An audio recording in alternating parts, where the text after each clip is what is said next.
nice bit of road here. Welcome to the Swinglishman on a Thursday, very windy, of April. Out on the Bmw K1200 GT today with my pillion, enjoying a spin out, trickling along the side of the Baltic Sea in places. A very nice day, although heated seats and heated grips are order of the day.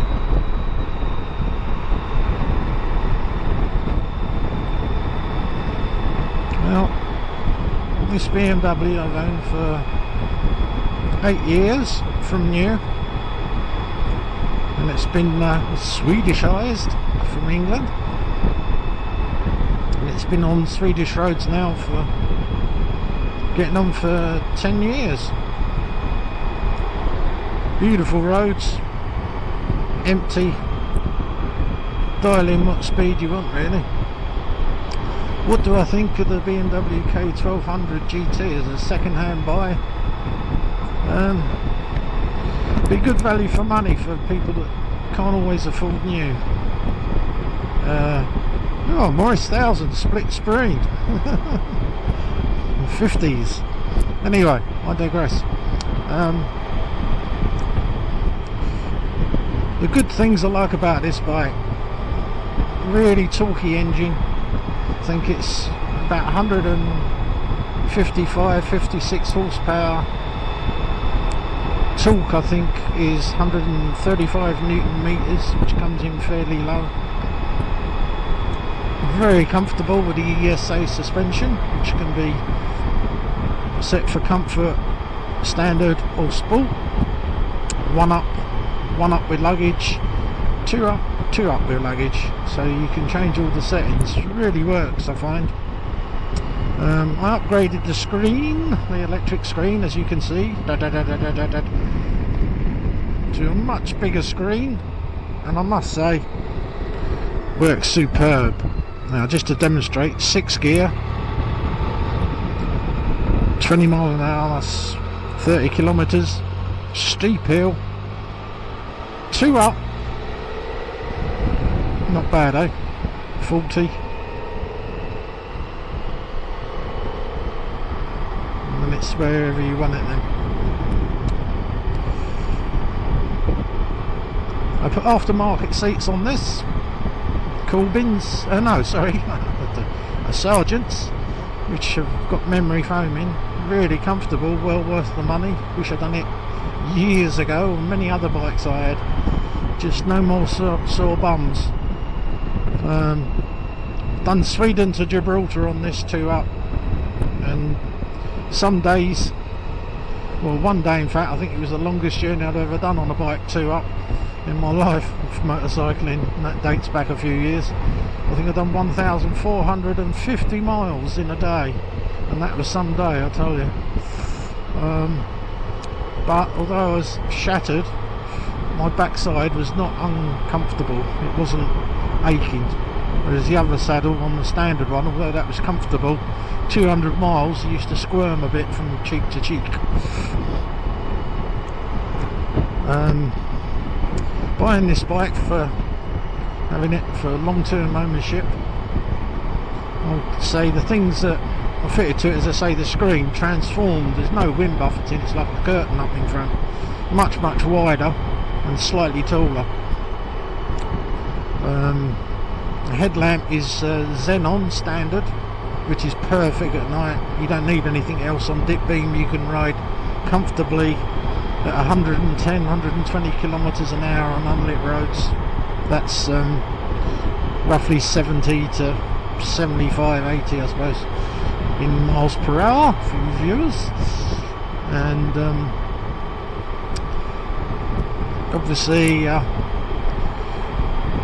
got fantastic brakes on it, really good for a heavy bike. I think I tipped this on the scales a couple of weeks back, and it weighs in at 310 kilos, and that was just with the boxes, which were more or less all empty other than oversuits and very light stuff in it, and it wasn't a full tank, so it is a bit of a heavy beast, which you notice it when you've got to manhandle it a bit. I mean, I'm lucky that I'm 188 tall and about, I think, 104 kilos at the moment. COVID hasn't been very kind. I think I normally tip the scales at about 98 to 100. But I say, due to COVID, not so good. And I've got a 34-inch inside leg measurement, and I can flat foot it no problem. It's got adjustment on the seat, high or low. I've actually got it in the low position today, and it's still comfortable, even being at old money 6'2" tall. But obviously I normally have it in the higher position, but because I've done some work on it and I must have pulled it forward and forgot, it's a little ratcheting system to adjust it. In my long-term ownership, my criticisms of the bike is the clutch is a notoriously problem area for these bikes, because the clutch basket is badly designed for lubrication, which, if you were to go onto YouTube, it's well documented. I've put new clutch plates in this recently, and although the clutch works perfect, there's a little bit of rattle because the basket contains rotational springs that take up, a bit like a cush drive.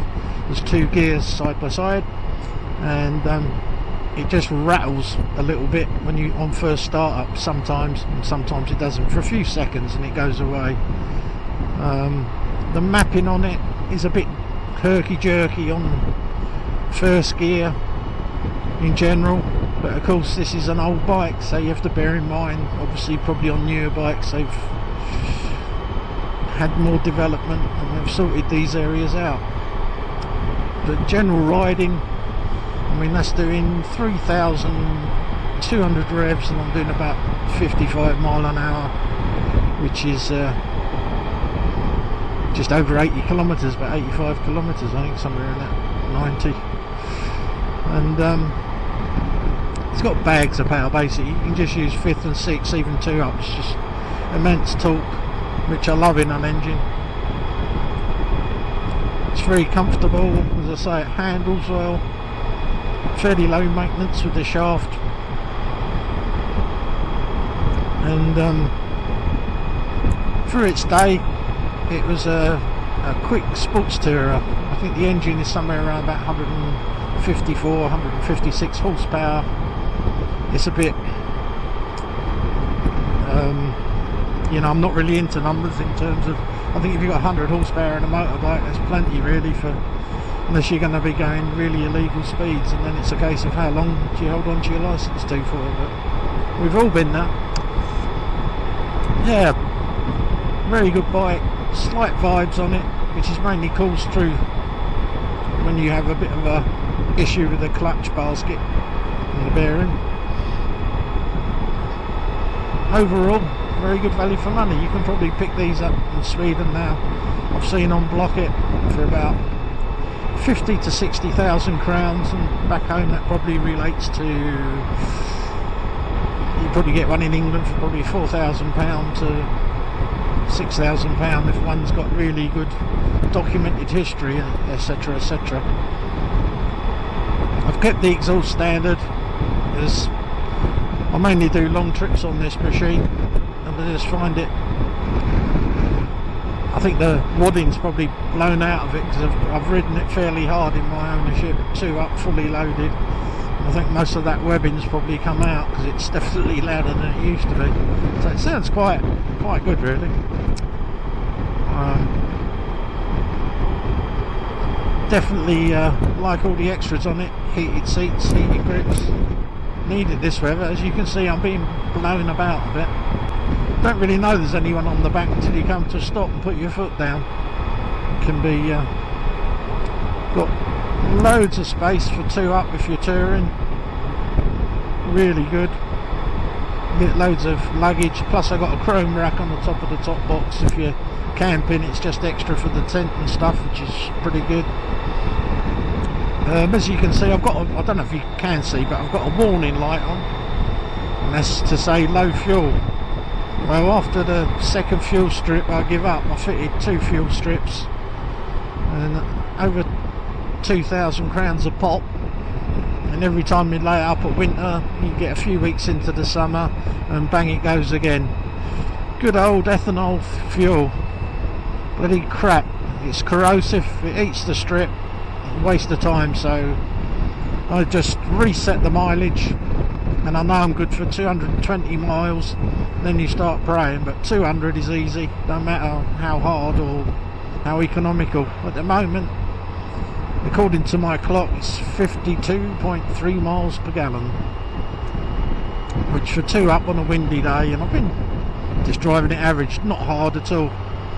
Don't need to, because if you get into 6,000 revs in top gear, you're probably doing way in excess of a ton, so like 180 or somewhere around about that. So, and I don't really want to pick up any heavy fines. So.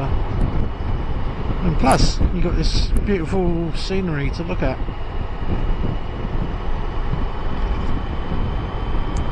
Yeah, all in all, a good bike. Have I had any problems with it? Yes, I did. Another design fault, not good BMW. When I moved to Sweden, obviously I changed address, and I never got any update letter on the cam chain, which has a habit around about 30 to 40,000 kilometres. You'll be driving with it, you turn it off, restart it, and a hell of a noise. And what happens is the chain jumps the bottom gear on the crankshaft and jumps around, which automatically puts all your valve timing out. Now if this happens at speed, you're looking at a serious amount of damage to the engine. I was lucky, I stripped it all down, and basically you have to fit a plastic anti-jump guard, which is dead easy to fit.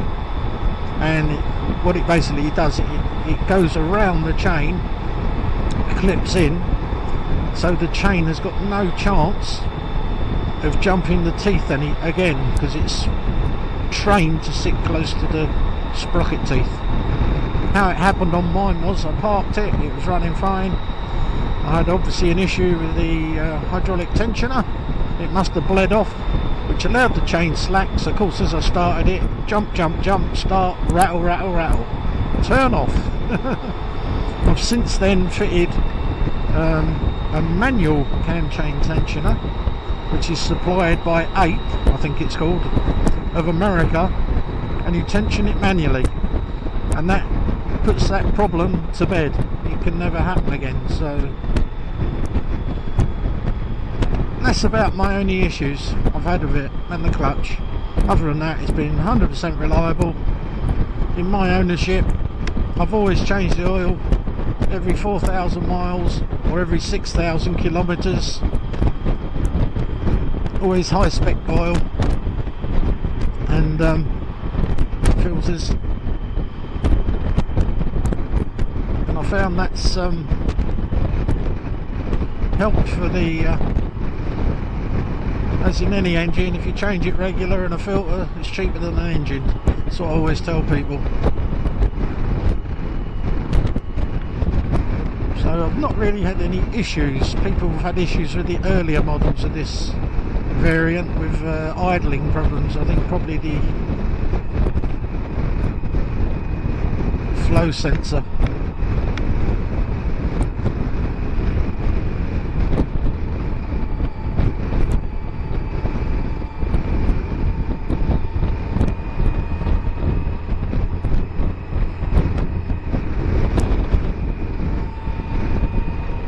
To be very deliberate when you overtake these trucks I drive.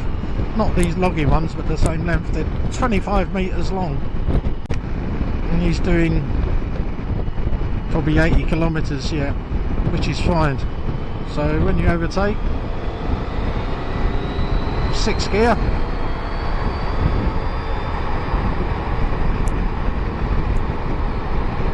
make short work of that. And obviously if I was the gear down, then it'd even be more rapid, but no point.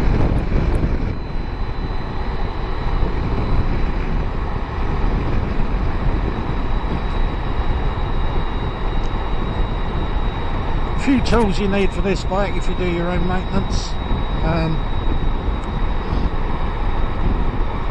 You can have a clutch bar stick. It's a bit like a massive ring with rectangular segments in it, and basically it goes around the clutch basket, and that stops that from turning when you undo the main crankshaft. Not the crankshaft, sorry, the main shaft that comes out from the clutch, which is done up, I think, normally to something like 190 Newton meters, so it stops the whole thing twizzling and you can secure it properly. You can get a spark plug for the H-tension leads, a special tool for that which slides over, but in my experience they sit in there so tight, you're just as well to use adjustable pipe grip pliers and just exert gentle pressure on it, and silicone underneath the plastic caps side to side, and it'll pop up off the plugs. Plugs are extremely expensive, iridium plugs, but they only need to be changed every 20,000, and in fact you can go longer than that on them. You can probably go 30,000, which I've done in the past, because it's not a big deal, but to get to the plugs you've got to basically take most of the fairing off, the radiator out, etc. And I suppose I was just being a bit not too bothered, because I know if all the oils and filters are changed, that's the main bit, the plugs, 30,000 either here or there, they were fine when I took about. No starting issues. Obviously if I had starting issues I'd have changed them. So here we are, sitting at about 100 and whatever kilometers.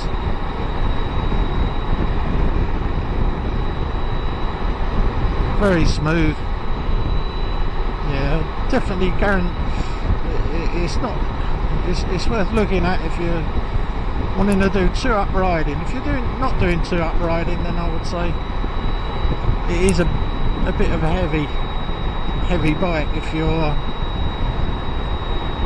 either challenged in the leg department for length, or issues with holding the weight of the bike, because it's no lightweight. But when it's on the move you don't really notice that weight. It's just the same as my Triumph basically. It feels no difference.